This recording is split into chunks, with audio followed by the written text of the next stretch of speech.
Hello, hello, and welcome to Story Time with Janoid. That is me. Today, parents, you're going to love this story because it's all about cleaning. And I have Peter. He keeps his stuff pretty clean too. So we're going to read Pigsty by Mark Teague.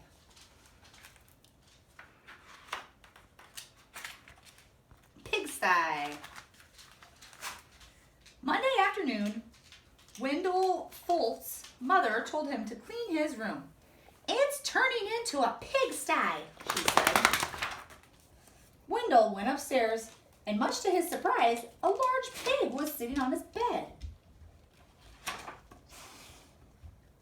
"Pardon me," said Wendell. He shoved some toys into the closet, but the pig didn't seem to mind the mess, and Wendell found that he didn't mind the pig either. He decided to take a break. When Wendell's mother came to look at his room, the pig was hiding, but the mess was still there. She threw her hands. "Okay, Wendell," she said, "if you want to live in a pigsty, that's up to you." Wendell could hardly believe his luck. Now I can live however I want.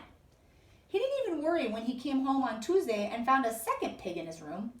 The mess had grown a bit worse, but he was able to jam most of it under his bed.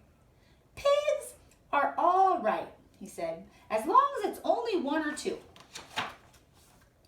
In fact, they had a wonderful time. They played Monopoly until late each night and left the pieces laying all over the floor. They had paper airplane wars and pillow fights. The bed became a trampoline. Then 2 more pigs showed up. The mess just grew and grew.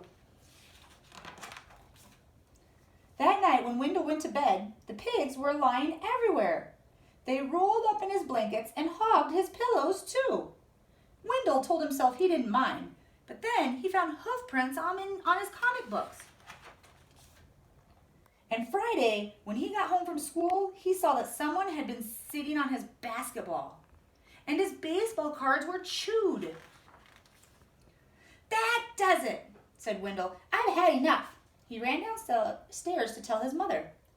"Sorry," she said, "but your room is your responsibility." She handed him a broom. Wendell started to complain. The mess was too huge, but suddenly he remembered a saying he'd heard, that many hooves make light work. He marched upstairs and organized a cleaning crew. They swept and scoured, polished and scrubbed. Later that afternoon, Wendell inspected his room and pronounced it clean. In fact, it was a bit too clean from a pig's point of view. So while Wendell inspected, the pigs prepared to go home.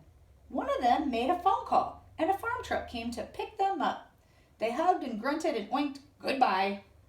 From that day on, Wendell kept his room clean, except for those nights when his friends came by to play Monopoly. The end. All right, if you haven't guessed by now, your activity is to clean your room. And if you already have a pretty clean room, how about helping with dishes or helping sort laundry? That's always a good chore to learn. So, one game you can play to clean up any mess, toys, your room, is turn on Yakety Yak and see how fast you can do. See if you can have your mess cleaned up before the time the song ends. And that is how you can have a super clean room in no time. Have a good day.